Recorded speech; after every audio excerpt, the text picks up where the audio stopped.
السلام عليكم. النهاردة معانا مكرونة بشاميل لذيذة جدا وجوسي وحلوة جدا. والبشاميل دي عشقها الأطفال والكبار والكل. هنشوف هنعملها ازاي النهاردة. وعاملين جنبها اهو ملوخية خضراء وشوربة لسان عصفور ولحمة. والاكل كان تحفة جدا النهاردة وزي العسل. هنشوف ازاي هنعملها وخطواتها وتركاتها، بس قبل ما نقول الطريقة والوصف عايزين اللي ما اشتركش في القناة يشترك حالا ويفعل الجرس عشان يوصلكم كل جديد. ويلا بينا حالا نعمل المكرونة. وكمان معانا بط نسيت مع اللحمة ومخلل فلفل والملوخية الخضراء اللذيذة دي زي ما انتوا شايفينها، والمكرونة التحفة الجوسي، والسلطة طبعا لازم السلطة مع المكرونة بتبقى حاجة تحفة ولذيذة جدا. ويلا بقى عشان نشوف الطريقة بتاعتنا في عمل المكرونة. شايفين حلوة ازاي؟ تحفة.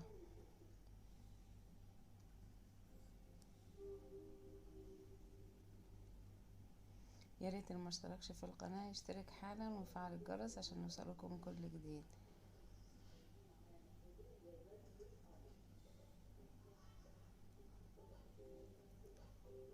خليكم معايا علشان هنقول الطريقة. وادي الشوربة كمان لذيذة والملوخية الخضراء بالعيش تجنن.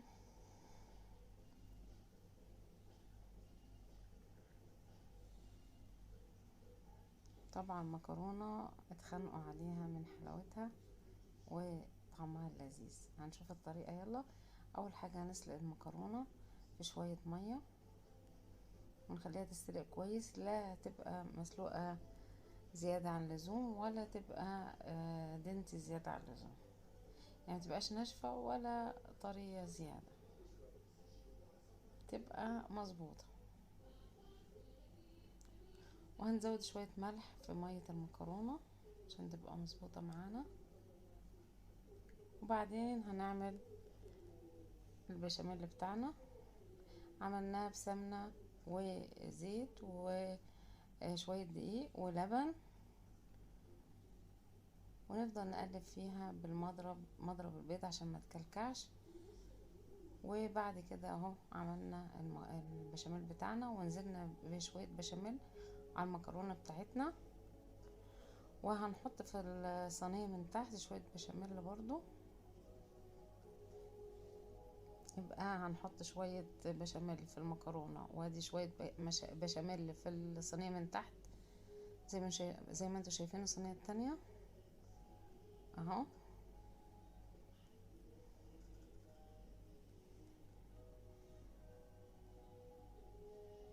وبعدين هنحط شوية مكرونة اللي قلبناها في البشاميل هنحطها في الصينية زي ما انتوا شايفين.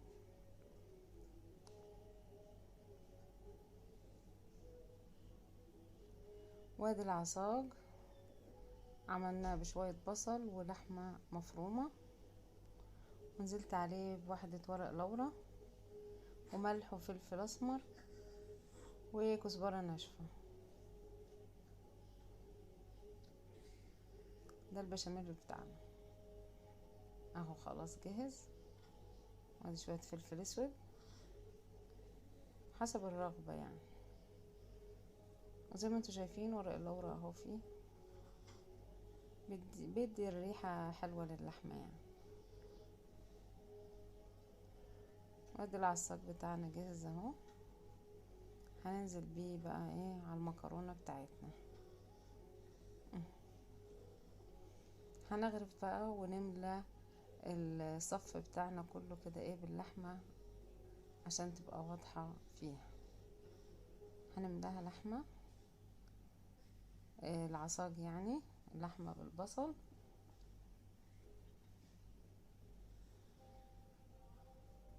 انا حبيت اعملها لحمة بالبصل من غير صلصة طماطم او طماطم علشان كنا في رمضان وعايزين البشاميل تكون خفيفة شوية.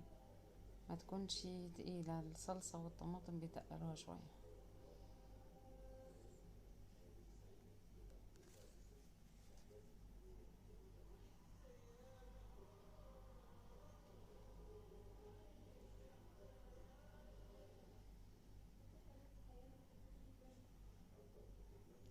ملينا الصينية باللحمة،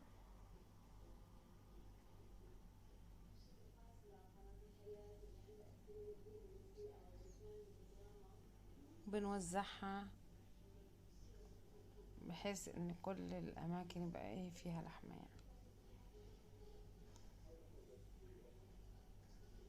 بعدين بنحط عليها شوية مكرونة، عملنا صف تاني بالمكرونة، ونزلنا بعد كده بصف بشاميل على السطح طبعا بكمية بشاميل حلوة. وبعدين هنجيب بيضة وناخد بقى شوية بشاميل ونكسر عليها البيضة ونعمل وشها علشان تحمر في الفرن.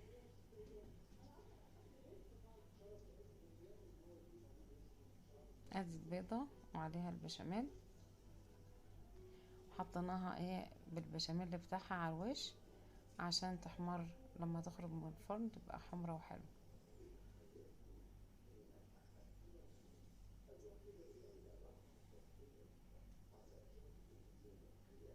وادي النتيجة النهائية، طعمها لذيذ وتحفة وجوسي كمان وتجنن.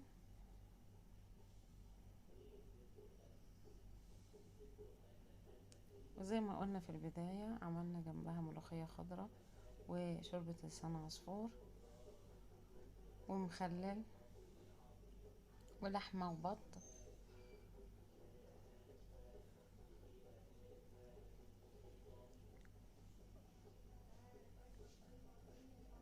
وسلطة كمان، نسيت السلطة. بس المكرونة كانت تحفة، وكل طبعا الأكل كان لذيذ جدا، بس المكرونة معشوقة الجماهير، البشاميل بالذات يعني بيحبها الأطفال والكبار وكل الناس من كل الأعمار. جربوها هتدعولي، طريقتها تحفة ولذيذة وسهلة جدا مفيهاش أي فن يعني. الطريقة الكلاسيكية هي أحلى طريقة. الواحد مهما يفتكس ويجدد برضو يرجع للحاجة الكلاسيكية اللي اتعود عليها وتربى عليها من هو صغير، وطعم الأكل من بتاع الطفولة يعني بتاع الأم هو أحلى أكل يعني.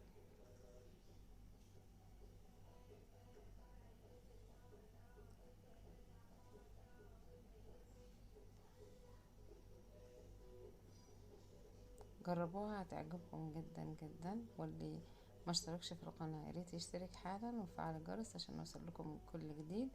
ولو عجبتكم الوصفة ياريت لايك وشير لأصحابكم عشان يشوفوها. واشوف وشكم على خير ان شاء الله في الفيديو اللي جاي. مع السلامة.